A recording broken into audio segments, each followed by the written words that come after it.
Okay. All right. Welcome, everyone. Welcome back. We are here with Miss Jen Swedhin. So, Jen, introduce yourself a little bit about what you do, what are your titles, so to speak, and all that good stuff. Okay, so great job pronouncing my last name. You did it right, Jen Swedhin. I've been practicing. You Swedhin. did good. Swedhin? Swedon? Swedhin. I run a business that offers support services to boudoir photographers. So retouching, website building, virtual assistants, that sort of thing, mentoring.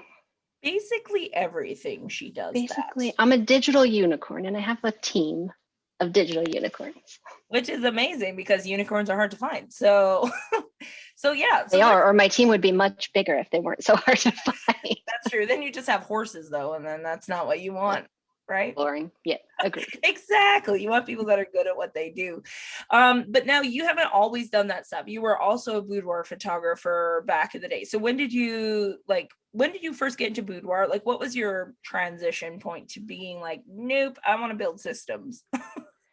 So I've been shooting boudoir for a long time, and part of my deal is time blindness. So I don't know when I started. I have no concept of years or anything, but it was more than 10 years ago, maybe. And so I shot boudoir for a while, and then I focused on men for a while. When I moved to a new city, is when I kind of switched from just boudoir in general to focusing a bit more on men. And at that same time, a big photographer I knew posted that they needed help, and I was like, I can help. I'm pretty good at that sort of. That's what my background is. I can do that. And they were like, no, you're overqualified. You're not coming on as my assistant. And I was like, fuck you. And so I started my own business doing it.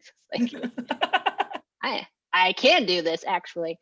So that's when I started Jen Get Shit Done. So I did it alongside the shooting, just, a bit here and there. I still had tiny kids at home. So everything at that point was like, work when you can. Yeah. And it grew really quickly. The retouching grew really quickly. So when I moved again to another new city and realized that I was just kind of tired of shooting and didn't want to start over, and the spark had fizzled, I just ramped up that side. My husband came on to work for me full time. And yeah, we just kind of grew from there. Yeah, it's really awesome. So I hire Jen as her team is like my admin team, I guess is what you would call it. But also just for general brainstorming, Jen is really good for like getting brain thoughts out, which I appreciate. And just, I don't know if it's just recently or just since like you've been doing the admin stuff and like outsourcing, I guess you would call it, for other people. Is that when you started to really, like, I know you yourself you have ADHD? ADHD. Right. And then was it being like working with other photographers? I mean, like, hey, like, I think they also may have these types of tendencies and things like that got you, because now you're really an advocate for helping creatives kind of manage their mind and things like that, and their systems and so on. So did that come from working with photographers? I mean, like, y'all need some systems. Well, so starting Jen Get Shit Done and having more details on my plate and having to manage so many things is actually what led me to get diagnosed with ADHD. I had no idea until my early 30s. And I was fine. And then all of a sudden I wasn't, and I couldn't do anything. I took like a whole 4 months off because I just couldn't make myself do anything but read.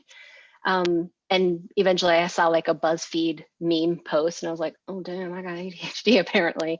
So I started the process of getting diagnosed. And it actually came as a real shock to all of us because I have always been pretty organized and pretty,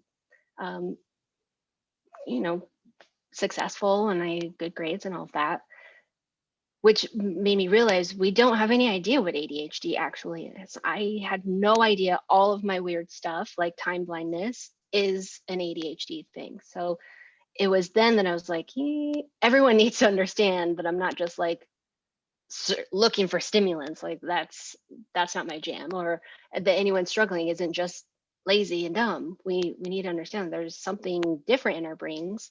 Mhm. And then when I realized that not only do people not know they've got raging ADHD, but they also don't know how to function, because we're given neurotypical systems our entire life. And if you can't work in them, then you just, there's not an alternative for you. We're not taught to like, oh, it doesn't work, find something else. So that's when I was able to give myself a lot of grace. That's when I was able to start giving other people a lot of grace, and then help them give themselves grace by getting systems in place and figuring out what works for them. Work with your brain, not Yeah, against it. even like I've seen it even for people that maybe aren't diagnosed with ADHD or whatever. I think just being a creative in general, we tend Yeah. to exist on the margins of a neurotypical society in that the way we process things and so on. Though if you feel you may have that, go get tested. But I think it has been super beneficial for a lot of people, especially women. I think that has been very beneficial to women to hear, because we carry shame in so many different areas. Like if you're not able to do this way, then there's something wrong with you, or you're not a good parent, or like all these things that we carry shame about anyways is now amplified because we also can't fix it the way that other people maybe can or perceive to that they can. Whether or not they can, we don't actually know. But in women, it's really interesting because we go undiagnosed really often because we're not stereotypical, bouncing off the wall stuff. Because there's so much on our plate from a young age, we're expected to be able to do so many more things and carry more burdens of like family work and emotional burdens and such. But we put our own systems in place without even knowing it. So we have workarounds of like, well, I know I'll forget that, so I do this, this, and this to keep my family on track. So we don't get diagnosed because we're faking it. We're, we've got enough of a system, but eventually something puts you over the edge where the systems crumble and we need the tools to, find a different solution. Most of my time is spent telling people like, I give you permission to not do that, and I give you permission to do this instead. Like if that doesn't work, then don't do it. It's okay. If this works, then do that. It's only stupid if it doesn't work. So yeah, I think that's the biggest thing that has come out of it for a lot of people. And I remember I've been trying to find the person that I heard on a podcast, like he was being interviewed and it was just a random podcast, but he literally explained how he had to write a manuscript. And so he got an advance for this book, but he could not get himself to write. So he booked himself a flight to like Singapore. He wrote half the manuscript on the way to Singapore, got off, showered, got back on the plane, wrote the other half of the book on the way back home. And so he finished it in time to give it in. And he's like, when I tell people that story, they say, oh, that's crazy. Like who would spend $5,000 to write a manuscript, or who would do this? He's like, it's only crazy if it doesn't work.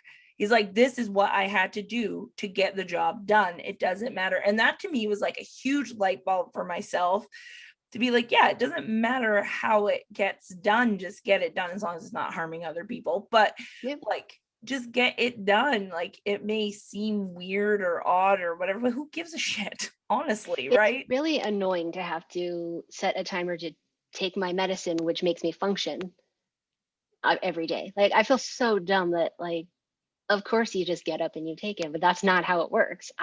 Sometimes I go through dips, like functional dips, where I have to set reminders to brush my teeth because my brain's just like, that doesn't fucking matter. Don't do that today. We don't it's like that. It's not a priority. That's what when I first started. It's not fun, so why would I do it? When I first started writing my list, like I would notice I was like, oh, didn't shower today. Like even though like when I wake up, I'm like, okay, this is the plan. But if it's not on the list, it's not happening if I'm doing like focus heavy work.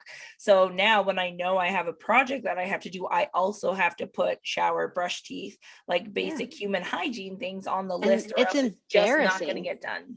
It carries a lot of shame because I'm an adult with 3 kids and thriving businesses. I should be able to remember to shower, but it's not fun. I don't get the dopamine. I have more important things to do because I've created some sort of panic in my mind to get that other dopamine. And I have time blindness. So I don't know when I showered last. a lot of times I'm like, when did I shower last? My husband's like, well, it wasn't yesterday, so it should probably be today. My thing too is like, so the way it works for me is I try to like strategize when I'm going to shower. So I'll be like, okay, well, if I wake up and shower, well, that doesn't make sense because I got to go for a walk first. So I'll go for a walk and then maybe I'll do it. But then by the time I've gone for a walk, something else important has come along. And then I'm like, you know what? I'll just do this really quickly and then I'll go shower. And then it's like 10 o'clock at night and I'm like, well, we'll just leave it till tomorrow now. That's why this morning I messaged you and was like, do I need to shower today? Am I going to be on camera? I didn't yet. So but yes. I didn't tell somebody else this was going on YouTube and they were like, wait, what? So I was like, oh, I'll let people have the choice to shower or not. You could show up however you want. I don't care. Well, it's not for you, Teri. Well, that's the thing. Exactly. So, and the people most people listen, they don't watch anyway. So. Sure. And yeah, I mean, does it matter? No. Am I wearing pajama pants? Yes. Your Zoom beauty filter up, so it's like pure Gaussian blur except for your eyeballs. Sparkles in there? Yeah, yes. Exactly. Make it shine. So what is some of the hurdles that you've experienced in working through like your ADHD and whatnot in running a successful business? Because obviously it is successful, but what are certain tasks or things like that you were like, oh fuck, like this is really hard for me, and then how did you know what to do to get around it or whatever? So always in any business I've run, my biggest hurdle is responding to inquiries, which is so dumb, and it's the worst hurdle because I just won't do it. And I still struggle with that. And there are definitely people that are like, hey, tell me more. And I'm like, I never saw that. Because I just either I'm booked and I don't want to tell them I'm booked because it makes me feel gross, or I feel any uncertainty and I'm like, eh. So once I realized that, I started like, okay, clearly my business will die if I don't talk to anybody ever. So I traded with someone. Hey, I'll do this for you. You respond to my inquiries. And after a while, it got easier when I got more confident. And, there's ebbs and flows. When I'm feeling really confident, I'm like, I can respond to everyone. When I'm not feeling as confident or I'm launching something new, I'm like, So I think the most important thing for me has always been recognizing that uncomfortableness that comes with a barrier, and not just being like, it's a barrier. I cannot just plow through it. I need to acknowledge the barrier, figure out what's causing it, and then do some mental mapping of like, okay, if obviously I can't go through this brick wall, but it's like this big, so I can either go around it, or I can go under it, or I can go over it, or I can like start cutting at it.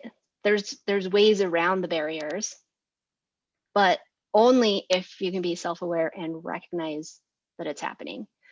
A lot of people don't recognize, they know that something's wrong, and then instead of like, oh, my brain just says no, they think I'm lazy, I'm stupid, I'm procrastinating. You're not procrastinating, really, you're avoiding. You're not ever going to do it. If you don't do it now, you're not going to do it later.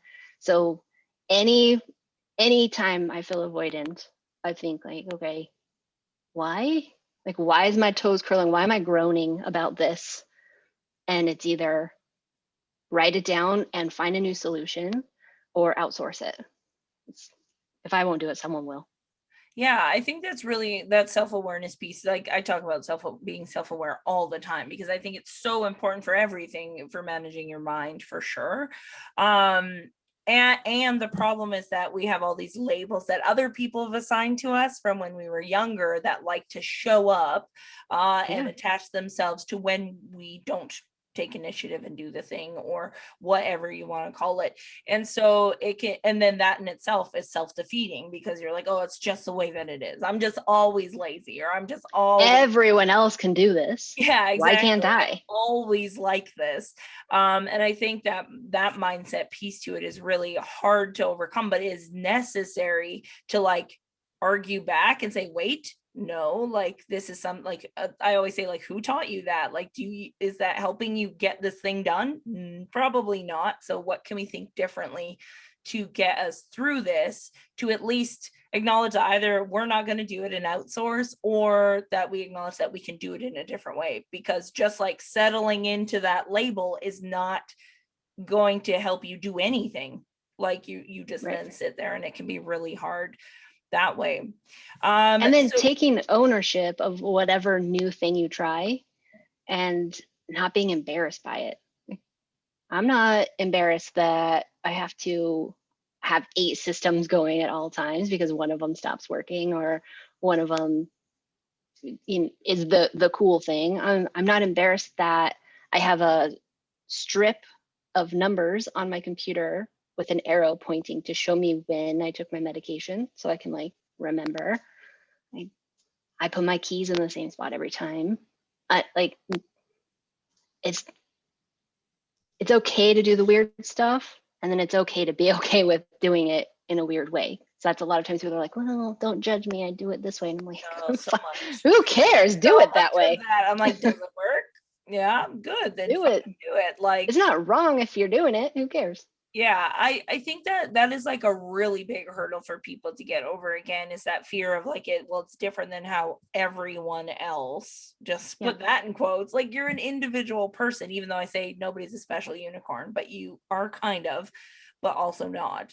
But like, everybody's got their thing that makes it easier for them to do something. And I think that's where pride definitely gets in the way of you being as successful as you could be, right? Like that, like, oh, I'm afraid what they're going to think, or what they, like whoever that is going to think of me if I do this. But it's like, but you would be happier if you could do the things that you wanted to do, regardless of how they get done. No? Well, and on social media, we see in these groups, like, we just assume everyone is doing it one way. And there's so many guides and courses you can buy. And it's like, okay, well, this is the way. But most of those are created by neurotypicals who, one, do not understand our brains whatsoever. And they'll give advice of like, have you tried a planner? Have you tried using a calendar app? And we're like, yeah, I'm 36. I've tried a planner. At least a couple of times. I've bought about 7 and got through the first page, and then they just sat there. No, like I've tried your neurotypical stuff. Every teacher my whole life has been like, do it this way. Yeah. And then I fail that part of it because I cannot. So we absorb that information of like, this is the way, where in reality, the people saying those things are likely not doing it that way. They're saying they are because you're supposed to, but big name photographers don't have CRMs. That's okay. Some do and some don't. Some automate and some don't. That business is not made for you. So it doesn't matter how they do it. Well, I think too, there's some like empowerment in literally saying like, this is the way that I'm going to do the things, the end. Like, and you don't have to justify it to anyone why. Even I think that's the other piece, is like, even if you're confident in the reason why, you don't have to justify why, which we see a lot of too. Again, particularly I see it more in female women photographers than male photographers, but also I think like you just started your group just recently, right? Are there many men in the group? There are. And do they contribute? Like, the thing is, I don't have enough data to go on how they are expressing themselves. So I'm like, I don't know if it's the same, but I think women tend to judge themselves more and have to justify why they do the things more than men do. Would you agree? Yeah. So when I mentor women on systems and workflows and things, there's a lot of retraining our brain and forgiving ourselves for doing it wrong or justifying. Whereas with men, they're just like, yeah, I'm a mess. Tell me what to do. Or I do it this way and I know it's wrong. Or I do it this way and I know it could be more efficient. And it's just like, this is how I do it. Yeah, exactly. And there's the other like defensive piece of that though, where women are like, oh, I know, and like they have to justify, whereas men are like, it's harder for them to course correct because they can't be wrong, whereas women always feel wrong. Yeah. Yeah. That's fair. Yeah, that I could see definitely being a harder thing to overcome. That need to be right all the time and be like, don't worry, it's okay. Like to work through that as its own mental block first before like working Yep. through that stuff. It's more acceptable for men to have ADHD too. That's true. Yeah. Because And they usually have an earlier diagnosis. yeah, and our standards are based on how it presents in little boys, which is really different than how it presents in grown men, and it's really not, it's a different world than how it presents in girls and women. Yeah. And I think these are like really important things for people to understand is that, again, it's not like this is the perfect description of what somebody exhibits when they have this. Cause that's the other thing that I think like the medical industry as a whole tries to do is like, do you have these specific 10 symptoms? And then if you have 9 out of 10, they're like, nope, not you then. Right. Get out of here, drug seeker. Yeah, exactly. And so they don't even, a lot of doctors, not all, hashtag not all doctors, but some tend to it gets overlooked a lot, and particularly with women in the medical industry anyways, we get overlooked a lot for being hysterical or emotional or whatever the hell you want to call it. Which is really unfortunate. So in business now, doing what you do, building systems for other people, what is, I would say, the top thing that you think is important for any creative to kind of get in control of? Because I feel like I say all, like most creatives, but I think most of us, even if we're not ADHD diagnosed or whatever, we usually struggle with structure. If you're running it as a full-time business, I think that's the difference. Being an entrepreneur and a photographer together is very hard because it's two very different expectations of like, I want to be a photographer, and being an entrepreneur is not being a photographer, that's being something else. And that's where I see a lot of times people get frustrated, or they quit, or they just stop doing it. What is like one system that you have found generally that has helped a lot of people, or something to get in a place to help more people than not? Does that make sense? Yeah, so I've got two things actually. So one is, like you said, structure. The most important thing is to have something you can repeat and be consistent with, which is really hard for creatives because we do it one way and then the next time it's like, maybe this is better, and do it that way. And then the next time like, I forgot what I did, do it this way. So there's no consistency, which affects every aspect of business, our client experience, our executive function, our deadlines, our emotional well-being of like floundering all the time.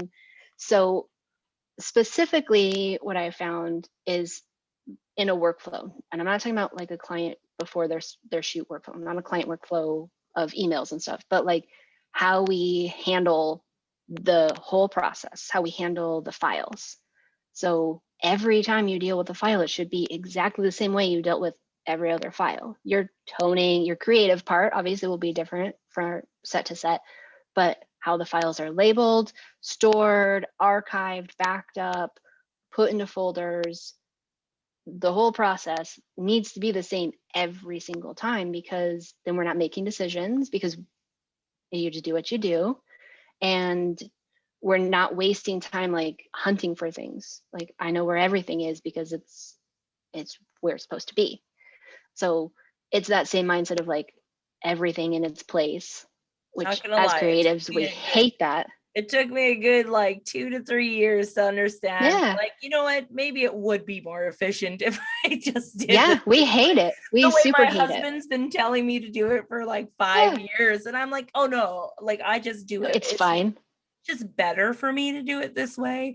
And then when it becomes very inefficient, it all of a sudden isn't better. We hit a threshold. It's fine until it's not fine. And then Yeah. it's really And then not you're like, no, fine. no, I have to change it. And you have like a temper Yeah. tantrum. Yeah, it's the worst. So any sort of system needs to be replicating over Like and that. over. That's a really good one. I'm going to take a note on that. Yeah. And so, and I know anyone with ADHD is watching this and is like, not me though. My brain won't do it, which it will. You will be very avoidant. It's going to take 1 month of doing it regularly. But after that month, our brains trick us into thinking they aren't craving this structure. They are craving this structure. So find that place to hang your keys, and you're not going to find them in your freezer. You're going to automatically put them on the key rack because we work on autopilot all the time. So if it's a muscle memory, if it's second nature, it'll go there. And that's what all of our systems are in place for. They're a safety net for when our brains aren't, making decisions. You're just doing it. Of course it goes into that folder because all my raw files go into that folder. Of course I can find this one client from 3 years ago because I can remember the tree and work my way back. I can't remember dates, but I can remember probably a name. And that's like super beneficial for so many different reasons. Like just thinking about it from like emotional regulation like aspect of it. Like if you've had a really shitty day and your like cup is so low, and then you have a client email you and you decide to look at your phone at 11 o'clock at night and they're like, hey, you shot my wedding like 5 years ago. All of a sudden that's going to send you into a tailspin if you don't have that system in place, because you have no emotion No left idea. to manage it, which is why you picked up your phone in the first place. Yep. Probably. And like if you're not making these decisions of like, how do I import this and where does it go? These are micro decisions, but micro decisions are what ruins our lives. Like all the little things. Do I brush my teeth or not? Do I sit cross-legged or legs down? Do I put my headphones on or my earbuds on? They're nonsense decisions, but they add up over the course of the day. And that's why at the end of the day, when someone's like, what do you want for dinner? And you're like, can I just have one day to not decide everything? And you blow up and it's like, well, what do you want for dinner? That's why I just shared a meme with my husband yesterday that was about that, where it's like, where the brain is like, I should stay home and make food. And the brain is like, no, I just want food. But like, what do you want? No, make, just food. like I don't want to make it. I just want food in my mouth. Decision. Like, yeah. And him and I have been that way for like the last 3 days, when each of us would be like, well, what should we do for dinner? And I'm like, I don't fucking know. Like, I just want a food in my mouth that's not gross. So, yeah. But what these are like the decisions. What's gross mean? It's gonna change every day. And this is why we can't rely on like day-to-day decision making. And the amount of time you spend discussing what you should have, you could have actually just made toast or something. Anything. But that's not how okay, so my other thing is, once you get some organization in place, and this is an ongoing thing, you need to water it and nurture it, and it will grow with you. It's not like set in stone, because if it stops working, obviously you have to adjust it. It will grow with you. You need to continually modify all of your systems, check on them and update them. So once you get some systems in place, you need to document them. That is so important, and no one does it. So we have to have documentation of these things, because what happens if you get COVID? What happens if you die? What happens if you have a brain meltdown and can't remember your systems? What happens if you're ready to scale and you bring on an assistant, virtual or in person? The reason we don't scale and hire is because onboarding someone is a nightmare, and we don't know, like, we can't tell someone our system because we don't have systems and we don't know how to train them on them. So like, you get a system in place. Yes, then you document them. You can do a video, just like a quick video recording. This is how I import files into Lightroom and rename them. Easy. Seems like nonsense, but it's not. And then this is how I store files. This is how I invoice my clients. All those little things that at any point you can just hand off. At any point, someone should be able to step into your business and take it over, because they might need to. I think that's a really, really good point. And that's like something I always would question, like, as like throughout the course of my boudoir business. I was always like, well, what if, like, just creepy things to think about, but like, what if I died? Like, what would happen? But then when it's real. A friend of mine died, a very popular wedding photographer. He was in an accident and he died. And yeah, we all of his photography friends stepped in. He didn't have systems, so we did the best we could to find what we didn't know, what clients had been photographed, where those images were, how he would deliver, what came with. We relied on the clients a lot to tell us stuff. There was no process, and it was really hard, and it was awful. we did what we could for them, obviously, but it could have been easier and better. But also besides that, I do a lot of, so for some of my clients, I do their retouching, but then I also do album design and proofing and ordering for them. There's two companies, right? UAF and Boudoir Album that I use the most. I should know how to place these orders. I should know how to design these albums because I do it several times a week, every week. But I still refer to my guide every single time because then I don't have to remember. And I know it's just plugging it in. I know exactly if it's this album, these are the specs. If it's this album, these are the specs.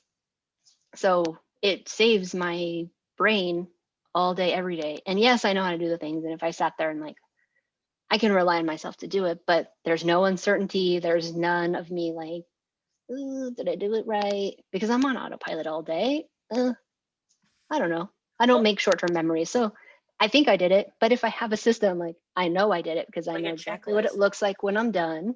I know I move this here, or I mark this as this.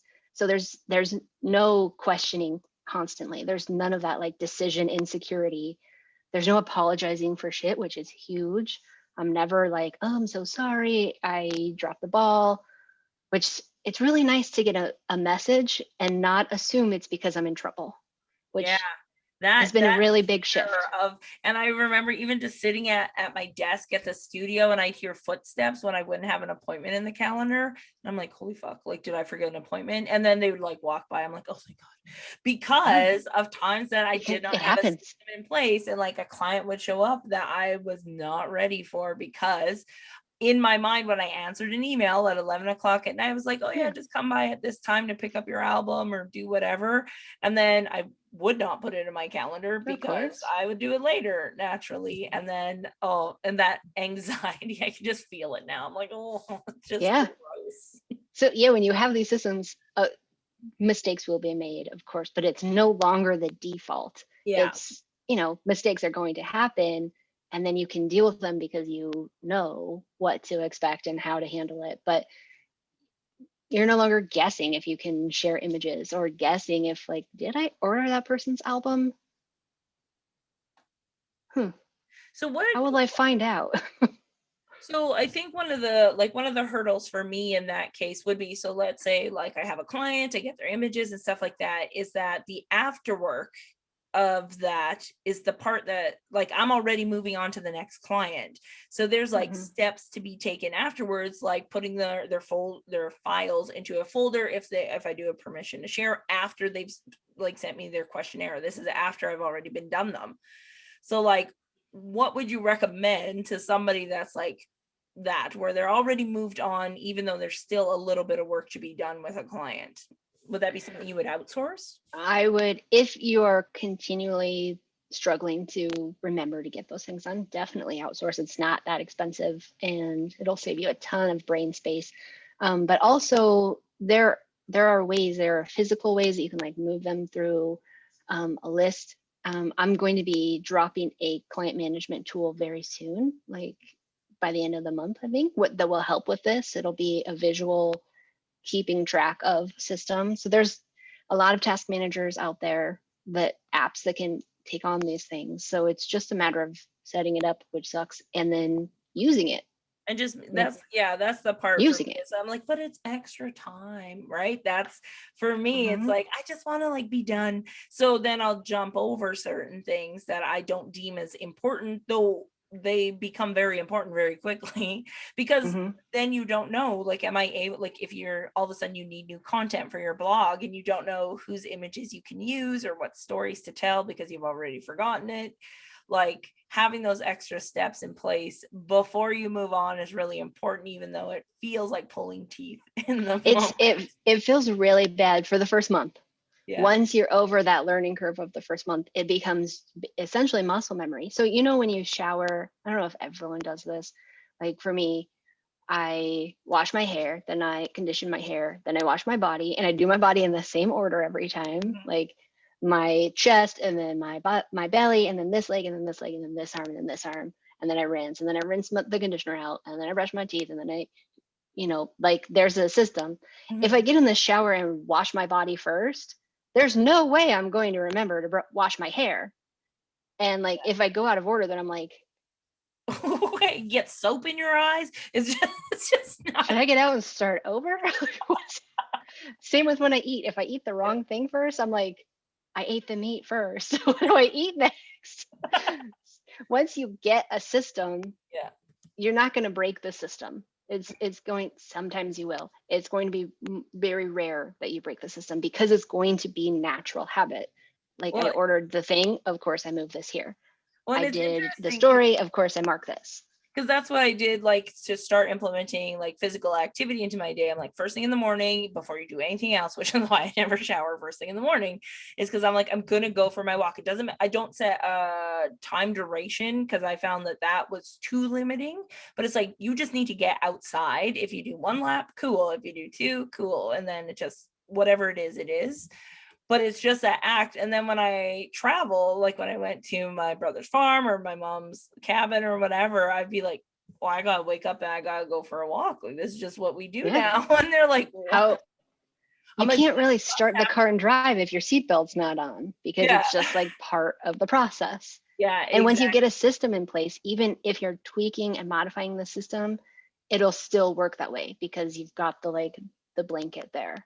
Yeah. And it doesn't matter what the system is, what the steps are, or how you do it. The matter of it is that you have some sort of structure, and your brain will just click into place with that, because your brain does not like making decisions. It likes chaos, of course, but it also really likes not making decisions. It likes having structure within to create chaos, I think. Oh yeah. And it will still create chaos. The trick is to hack it into creating chaos in a really manageable way. Yeah. You know what you can procrastinate on and cause chaos. Or, like, if your brain wants to cause chaos on this one set because you're going to edit it a crazy way, that's manageable chaos. And your brain will be super thrilled with it. And the other side of your brain will be like, yes, we're still getting shit done. We're still delivering. We're still running a business. It's like all the things. So everyone's happy up there. You guys got to tickle both sides. Yeah. So to kind of finish off here, one of the things I ask everyone on the podcast is kind of like, what is a mantra or affirmation or just kind of like thing you say to yourself to get yourself through some, like when you're really struggling or having a really hard time, whether it be personally or in business or whatever it is, but where you're literally at the end of your rope and you still need to get through it. What is something you do or say to yourself to get yourself through that? So I always brain dump first. Anytime I'm any sort of stressed, brain dump immediately, just stream of conscious onto paper and clear my brain. Then I do what's the worst that can happen. And I go through the whole ass thing, like to the absolute worst. Eventually you get to the end and it's like, well, then I'll be fine. Really bad things happen, but eventually I'll be fine.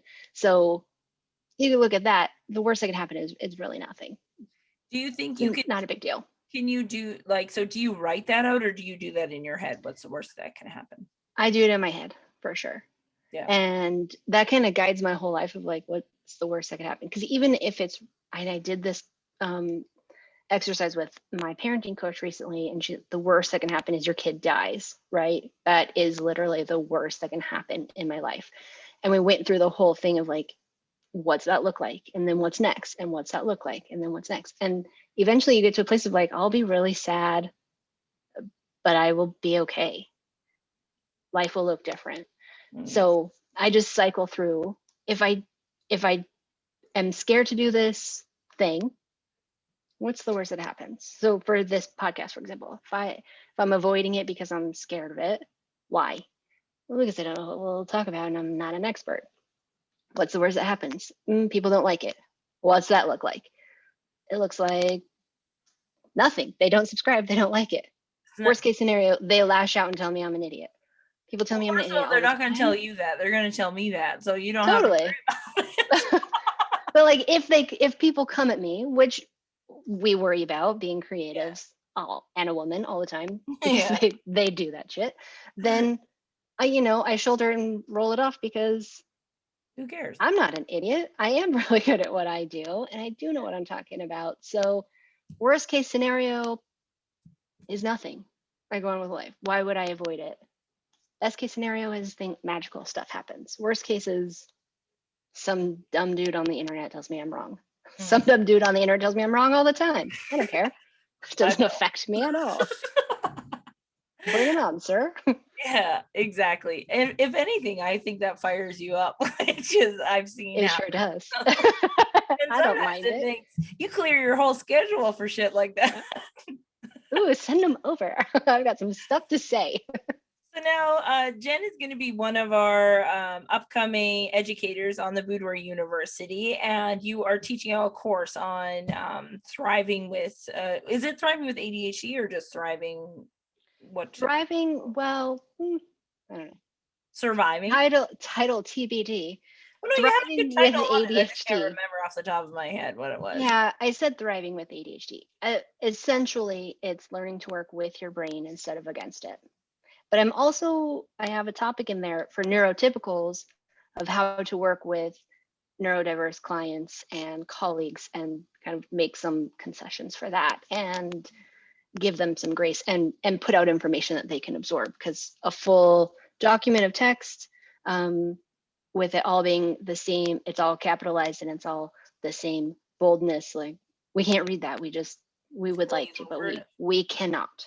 So there are things that you can do to make your business a little bit more digestible and accessible for people that just don't process information the same way. I like that. I think that stuff's going to be super impactful for everyone for sure. So Yeah. which is, and I think the rest of it, the neurodiverse stuff, the ADHD stuff, I think it will be really helpful to any people that aren't diagnosed, people that just, creatives need better systems. Yeah, 100%. Like, and I hear it, and you probably hear it all the time too. It's like, I'm just not good at business, or I'm just not good at this. And it's like, whenever we say that, then you're just like, you're not doing anything about it. You're just like accepting that you're not, which is fine, I guess. But like, instead of saying it like that, it's like, I wonder if there's a way around this, or I wonder if I could find somebody that does love spreadsheets. Yeah, I'm spending so much time doing this. Well, then stop it. Find a better way. It can be faster. Yeah, so I'm looking forward to your course. I think it'll be super beneficial for a lot of people and everything you talk about. So you also do have a new Facebook group, which I'll get you to send me the link up so I can put it in the description below so people can join if they are interested. I would love that. But yeah, anything else you want to leave people with today about anything at all? I will let you all know that Jen also likes bugs a lot, so that's kind of a cool fun fact about her. And if you ever find a spider that you don't know about it, don't be afraid of it. Just take a picture and then send it to Jen and ask her about it. Oh my god, please do. No one sent me any bugs for a while since it's cold. Well, it's winter, but yeah, I was like, honest to God, like that me, like when I sent you that picture of that like neon spider, normally I would have flipped the fuck out if that thing crawled on my notebook, but I was like, oh, this is interesting. I wonder if Jen knows what this is. Like it shifted like how I process looking at bugs. Like my meaning of spiders has changed to like maybe I can understand it a bit more and have empathy towards it. So cute. I'm a bug saver. I love it. Yeah.